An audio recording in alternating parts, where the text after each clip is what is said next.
আসসালামু আলাইকুম। আমি ডাক্তার শরীফুল ইসলাম। কথা বলবো বাংলাদেশের ঔষধ এর সহজলভ্যতা কত বেশি এবং কোনো নিয়ন্ত্রণ নাই। আপনাকে যদি আমি একটা উদাহরণ দেই তাহলে আপনি বুঝতে পারবেন। আমার এলাকার চেম্বার থেকে আমার বাসা খুবই কাছে। তো আমি বাসায় যাওয়ার সময় দেখি যে একজন ৬০-৬৫ বয়সে একদম বৃদ্ধ লোক তার হাতের মধ্যে পলিথিনের মধ্যে একটি ওষুধ নিয়ে সে বাসায় যাচ্ছে, যেটা তার হসপিটালে ভর্তি থাকা অবস্থায় দেয়া হতো। এবং এটা হলো ফার্মেসি ওষুধ বিক্রেতা তাকে শরীরের শক্তিবর্ধক রুচির ওষুধ হিসাবে এটা দেয়া হয়। কিন্তু আমরা এই ওষুধটা টোটাল প্যারেন্টেরাল থেরাপি অথবা টিপিএন বলি, যখন মানুষের মুখে কোনো খাবার খেতে পারে না, যখন তার নিউট্রিশন বা পুষ্টি মেনটেন করতে হয়, তখন আমরা এইসব জাতীয় অ্যামাইনোসল, ফ্যাটিসল, ক্লিনোসল বিভিন্ন ওষুধ দিয়ে থাকি। এবং এইটা অনেক সতর্কতার সহিত হসপিটালে ভর্তি থাকা অবস্থা দেয়া হয়। কিন্তু আমি প্র্যাকটিক্যালি দেখি, যখন রুগীরা আমাদের কাছে আসে তখন বলে যে বছরে ১-২টা ইনজেকশন ওনাদেরকে দিতে হয়, না হলে ওনাদের শরীরে শক্তি হয় না। তাহলে এইটা একটা দিক গেল। আপনি যদি রুগীদের প্রেসক্রিপশান ভালো করে দেখেন তাহলে দেখবেন যে অনেক ভুরি ভুরি ওষুধ খায়। ব্যথার ওষুধগুলোর কম তীব্রতা থেকে বেশি মাত্রা তীব্রতা প্রত্যেকটা ঔষধ তার ওষুধের মধ্যে থাকবে। সে এটা খাবে, কাজ হয় না আরেকটা খাবে।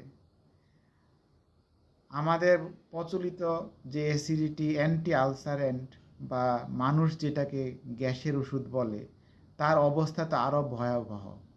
মানুষ মনে করে তার এই ৬০ পাওয়ারে হয় না, ৩০ পাওয়ারে হয় না, অমুক ২০ পাওয়ারে হয় না, ৪০ পাওয়ারে হয় না। প্রতিদিন ২ বেলা করে গ্যাসের ওষুধ খেতে হয়, যাচ্ছে তাই অবস্থা।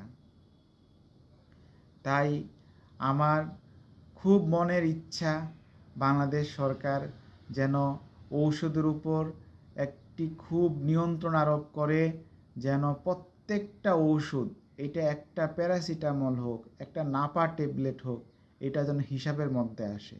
যাচ্ছে তাই গ্রামের প্রত্যন্ত অঞ্চলে যে যার মতো ইচ্ছে করে যেন কোনো প্রেশারের ওষুধ, কোনো ডায়াবেটিসের ওষুধ, ইভেন একটা প্যারাসিটামলও তার নিয়ম কানুন, তার প্রয়োজন ছাড়া যেন না লিখে।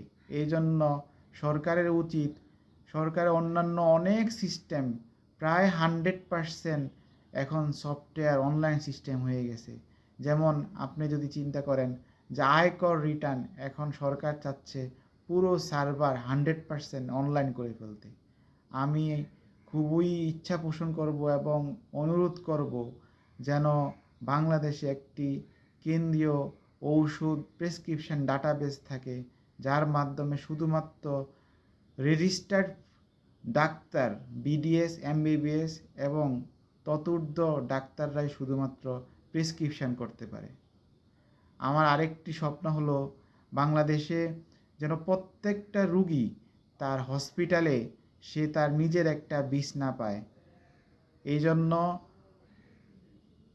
অনেক বেশি করে স্ট্রাকচার দাঁড় করাতে হবে। ডাক্তার যেমন দরকার, তেমনি তার রুগী থাকার জন্য পর্যাপ্ত বিছানা দরকার।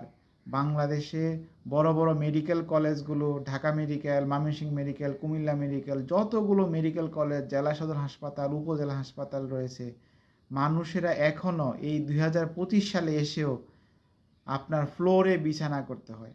এমনও অনেক রোগী দেখেছি যে যাদের কোনোভাবেই বিছানায় রাখা যাবে না, তার হয়তো একটা বুকে চেস্ট ড্রেন আছে, এইটাকে ঝুলিয়ে রাখতে হবে, সেটাও সম্ভব হচ্ছে না। সো আমি চাই বাংলাদেশ যারা নীতি নির্ধারক আছেন স্বাস্থ্য খাতে আরও বেশি বরাদ্দ, দুর্নীতি দমন করে ঔষধ চিকিৎসার ক্ষেত্রে খুব বেশি কাজ করার জন্য। সবাইকে ধন্যবাদ।